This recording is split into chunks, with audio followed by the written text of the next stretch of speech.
You're about to go to bed.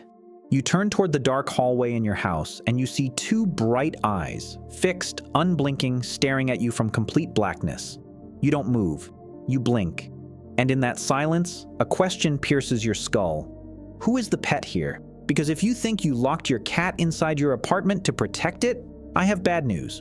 That being purring on your chest is not a domesticated animal. It is a master parasite of neurological manipulation that has been hacking your brain for 10,000 years without you realizing it. Stay, because when this video ends, you will never look at your cat the same way again. Imagine the Fertile Crescent, year 7,500 BC.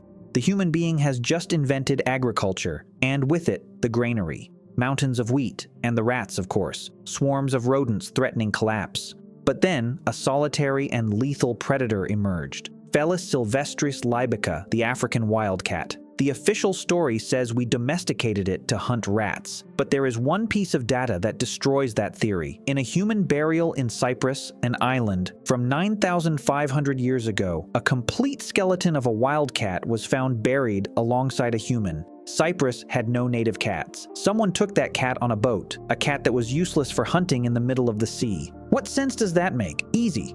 We didn't take it, it got itself taken. Now, do this.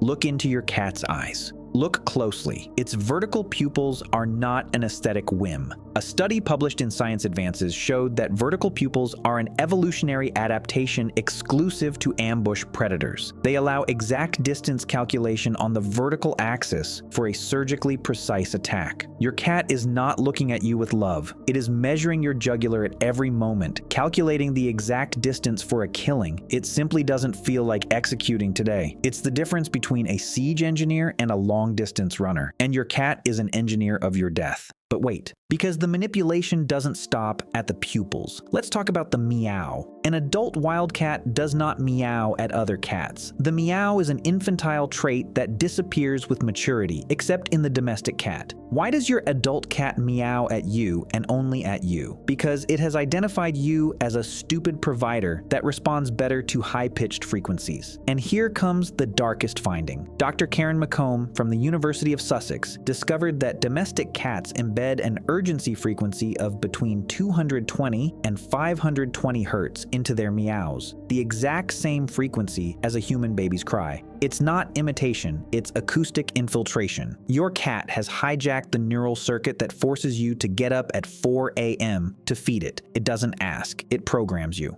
You think the affection is mutual, but let's analyze the purr, because the purr is not just pleasure. Cats purr when they are injured, when they give birth, even when they are dying. Why? Researchers at the University of California, Davis theorized that the purr, at a frequency of 25 to 150 Hz, is a bone and muscle repair tool. It's a self-generated therapeutic ultrasound. When your cat purrs on your chest while you have a muscle contracture or bad news, it's not comforting you, it's repairing itself. You are the thermal cushion. You are the electric blanket that moans and gives it cans of salmon. Let's pause. Watch your cat sleep 16 hours a day. You work 8, sleep 6, and in your 4 free hours, you clean its litter box, buy its food, and record TikTok videos of it. A lion in the savannah sleeps 20 hours because it's at the top. It doesn't exert itself. Your cat doesn't exert itself because it already won.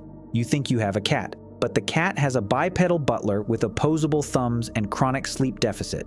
Who is the dominant species here? The one that sleeps 16 hours without moving a single muscle. But let's go to the master stroke of its strategy, the parasite, Toxoplasma gondii. This protozoan can only reproduce inside a cat's intestine. To get there, it needs a mouse to eat it. But how does it make a healthy mouse let itself be caught? It annuls its fear. The parasite migrates to the rodent's brain, hijacks its amygdala, and blocks the innate fear of the smell of cat urine. The mouse literally feels sexual excitement at the smell of the feline that is going to devour it. It runs toward death ejaculating. It surrenders. It's a perfect neurochemical hack. And now tell me, how many humans are infected with toxoplasmosis? 1/3 of the world's population, 2.5 billion people. Studies from Charles University in Prague, led by Professor Jaroslav Flegr, showed that people infected with toxoplasma suffer measurable personality changes, reduced fear of risk, slower reaction times, and a strange, morbid attraction to the smell of cat pee. Literally, cat pee smells good to them. The parasite is driving you to live with more cats, to not wash your hands as much, to kiss stray cats. It's not a gesture of love, it's a biochemical order issued by a microorganism that needs to return to a feline intestine. You don't feed your cat. Toxoplasma feeds on your will. You are a vehicle, a container, a meat and bone Uber for a parasite with a millennia-old plan. So let's do the math. The human believes it domesticated the cat because it was convenient. But the scientific reality is a slap in the face. The genome of the domestic cat is almost identical to that of the wild cat. We haven't altered its instinct. We haven't molded its skull like we did with dogs. A dog needs us to survive. A cat tolerates us because we are the heat source with the most accessible fridge. They self-domesticated. They selected the most docile humans, the ones who shared food, the ones who protected the young.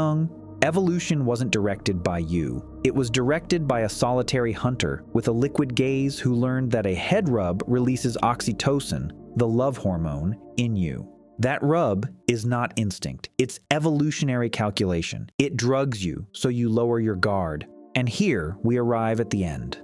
At the uncomfortable truth you deny while you clean its litter box with a pink plastic shovel. You've spent 10,000 years believing you were the caretaker. But science has just revealed that you live in a prison designed by a 4-kilo psychopath that fakes vulnerability to enslave you. Your house is not yours. It's the hunting territory of a small Egyptian god that still awaits offerings. Now tell me, because this is no longer about cats, it's about you. How does it feel knowing that the pure love you thought you felt for your pet might be a brain infection speaking to you in its language? Do you believe your cat truly loves you? Or has it simply perfected the art of lying to you for 100 centuries? I'm reading. Answer in the comments.